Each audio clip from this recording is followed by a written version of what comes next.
What's up YouTube, Gemini13 here with another Gemini Jets 1 to 400 scale review. Today's the American Eagle Embraer 175. This was also part of the July release. Came out with the 737-800 One World. And then I can't remember what else was in that release. I just remember those two because I wanted to pick both of those up eventually.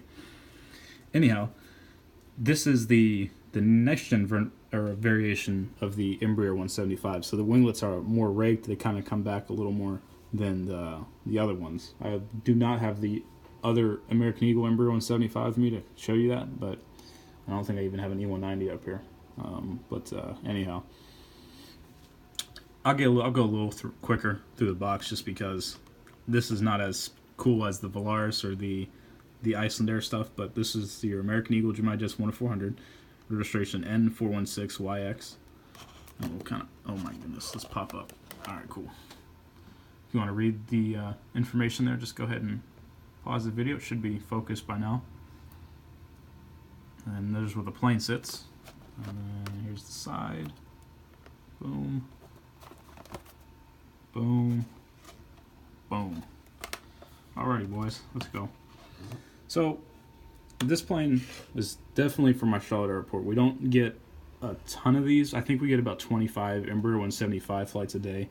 Now, they slowly are starting to increase just because we're picking up more Embraer 175 flying in general. So, ultimately, I would like to pick up an additional Embraer 175 in this current plane, just because I believe if they get any more deliveries, they'll all be in the new version of the winglets, I should say. So I would have a total of 3 is ultimately the goal for that.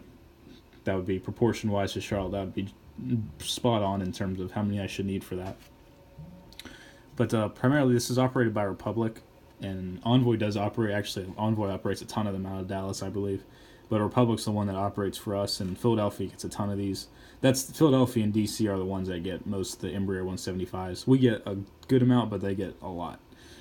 So routes that this plane does out of Charlotte is, it goes actually does going to start doing Caribbean stuff. It does stuff as short as Hilton Head, Columbia, South Carolina.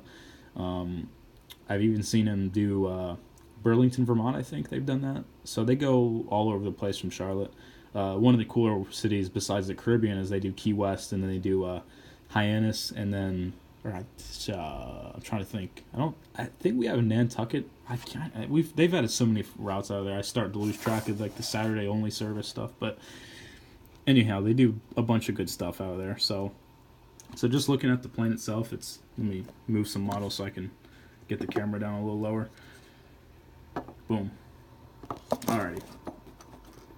So just looking at the model itself, it looks really good. The Embraer or the E-Jet mold from like the 175s and the 190s, they don't have antennas, which is no biggie. Those aren't, that's just more detail, but it's not going to kill me if it doesn't have it.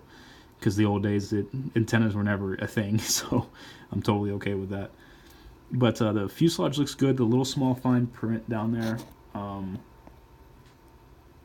who it's operated by, and then all that good stuff. You have the One World logo and the American Eagle titles. And then going back to the plane, you have the registration and then the tail. I believe the E175 seats 76 people, I think. 76? Sounds about right. I know the CRJ9s seat about that as well. But this plane has first class seats as well. So actually it might be a little lower. It might be like 68 with first class. I can't remember.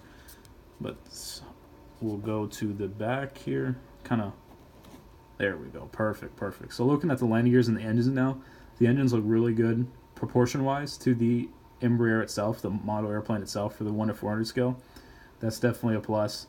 The landing gears itself, like the mains and the nose gear, look perfect. The E-Jet mold actually is really good. I have an E190 JetBlue and then the American E190, and that's a really solid plane.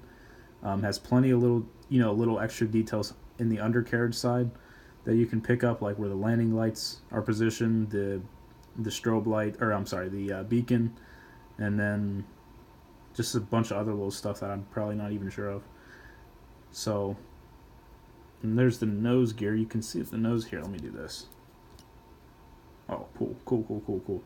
Actually looks really cool. It's like coming at you guys. Boom. I'll start playing with my freaking airplanes. Come on now. Come on, bro. So yeah, the nose gear looks good. The landing gears are closely attached to each other like it should be. I was making a little bit about the Valaris, how that was kind of further apart, but again, that's just the little stuff. I've seen way worse than that Valaris, like I mentioned. If you haven't seen that video, I was kind of comparing the nose gear. I don't have the model with me, but the American 320 I do have is absolutely horrifying looking at how far apart the nose gear is, like the tires and whatnot. But here, everything's looking on point. Not really much to say. It's just your traditional Embraer 175 model. The only difference is just the winglets are new. This is my first model with the new winglets. I'd like to pick up the United Embraer 175 because United actually flies a ton of those to Charlotte per day.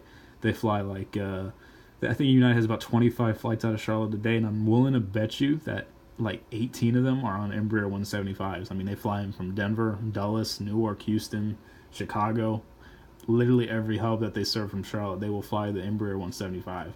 So I would really like to pick up at like 3 of those for the Charlotte airport, but again, in school, so that, you know, as my dreams are of how many planes I want to acquire is, and then I face reality, it's a little different. But this video is, you know, a little shorter just because I said I'd do reviews in 5 minutes, but when I did the Icelandair review, I kind of specified how we're going to start doing our reviews, so I'm trying to be a little more thorough, so this time be 5 minutes.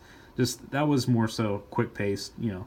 If you really want to get reviews for details, just stay here on this channel, because I'm trying to get everything more thorough. Like, I don't really know what else you can talk about on this, because it's pretty straightforward and textbook on the model airplane itself. The new winglets look great.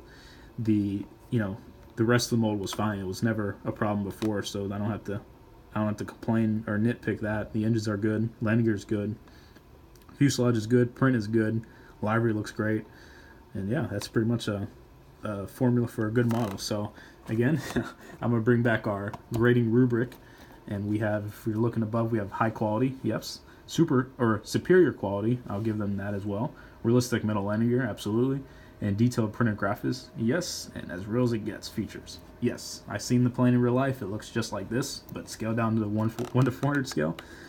So Gemini Jets, you guys are gonna get a 5-star on this. This is a good model for any of you guys that, you know, collect American planes. Again, another plane I recommended. It's nice. I'm recommending all these airplanes I've been getting, so nothing's been trash except for the Airbus. Do not get the American A321 Airbus. That is horrible. And same for that like new Alaska plane that came out in the 320. Horrible. Absolutely horrible. But that's it. Hope you guys enjoyed the video. If you haven't subscribed, why haven't you subscribed yet? We're pumping videos out on a regular basis, so come and join the fam, and we'll keep it rolling. So thanks again for watching, and I'll see you guys in the next video.